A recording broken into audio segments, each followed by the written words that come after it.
Well, as the world watched Saturday's brutal terrorist attacks on Israel in horror, a number of prominent U.S. organizations on the left put out statements supporting the terrorist. The list of organizations pledging such support included the Democratic Socialists of America, which boasts 6 members of Congress among their ranks, and the Chicago chapter of Black Lives Matter. Now, you won't be surprised to know that these institutions of the left have not been added to the so-called hate list of the Southern Poverty Law Center, which fundraises by publishing the list of 1,200 so-called hate groups, including mainstream parents groups, Moms for Liberty, and even the Family Research Council. So why do law enforcement agencies, including the FBI, continue to use the discredited Southern Poverty Law Center as a source for investigative reports and activities? Joining me now to discuss this, Oklahoma Senator James Lankford, who recently sent a letter to the FBI demanding the Bureau drop the SPLC as a source. He serves on 4 Senate committees, including the Senate Intelligence Committee and the Senate Homeland Security Committee and Government Affairs. Senator Lankford, welcome back to Washington Watch. Tony, glad to be on with you again. So you joined Iowa Senator Chuck Grassley to make this demand. Tell us why and tell us what's come of it. Yeah, that used to be able to use the Southern Poverty Law Center to be able to be one of their standards for what is a hate group, when we know the Southern Poverty Law Center itself is a very biased left-wing group that has poured out all kinds of venom on any faith-based entity, including the Family Research Council. You know that full well based on what the Southern Poverty Law Center did to be able to identify FRC as a hate group, and then that led to a crazed person actually walking in with a gun and trying to shoot people in the building, including carrying out, actually hitting someone. And so you've experienced this firsthand, and to be able to know what the real consequence of that is. FBI should identify hate groups on their own and not outsource for the American people to a left-wing group what is a hate group and what is not a hate group, and what is a threat and what is not a threat. That is a decision of the American people and should not be outsourced. So Chuck Grassley and I are just calling them out on that. I've actually spoken to Christopher Wray directly on this to be able to also identify why is he doing this, how is he getting away from it. They continue to say, hey, they're doing it less and less. I want them to not use them at all as a source. Well, you would think that they would be reluctant to use them after they have been embarrassed when the FBI had a memo targeting traditional Catholics as potential terrorists, and they were relying on SPLC data. Yeah. Initially, they came back and said they were not relying on the Southern Poverty Law Center, but then they had to come back later and say, well, kind of, yes, we were, actually.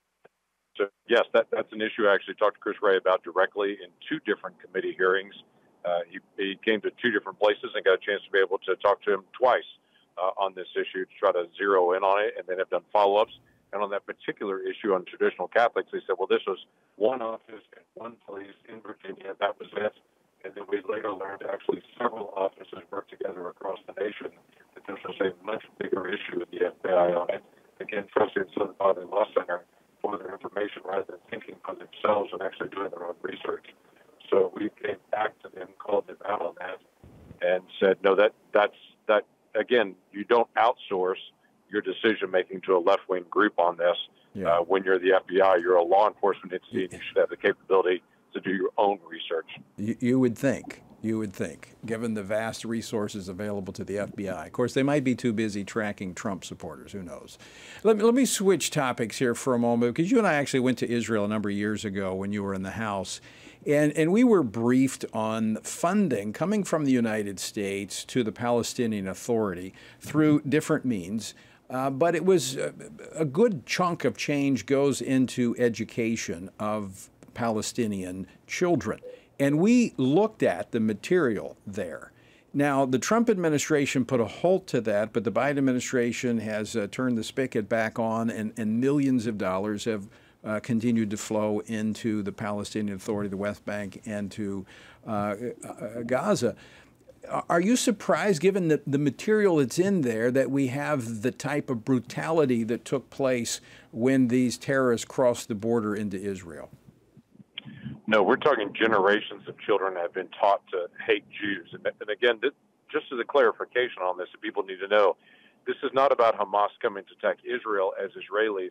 This is Hamas coming to attack Israelis because they're Jewish. I mean, the focus that they have is, and from their own charter, their commitment is to be able to kill all Jews anywhere that they are in the world. So this is not just Gaza against Israel. This is a deep hatred that's grown up through generations, and that is happening in their indoctrination. That is happening with parents teaching children, and in the classroom being taught to children to be able to hate Jews. So this is just horrific what is occurring. So I would tell you, and when you and I were in Israel together going through some of the different materials and things that were there, the Israelis have no issue with the UN providing humanitarian support to those in Gaza and in the West Bank, or providing security assistance to be able to make sure they can have good policing. But when you get into the educational side, all they're asking for is not unreasonable, is to make sure that when children are educated, they're actually educated, read, write, arithmetic, basics. They're not being educated to hate Jews. Right. And that is not an unreasonable request. Not at all, and we should not be funding that. Senator Lankford, great to talk to you. Thanks so much for joining us today. You bet. Glad to do it, Tony.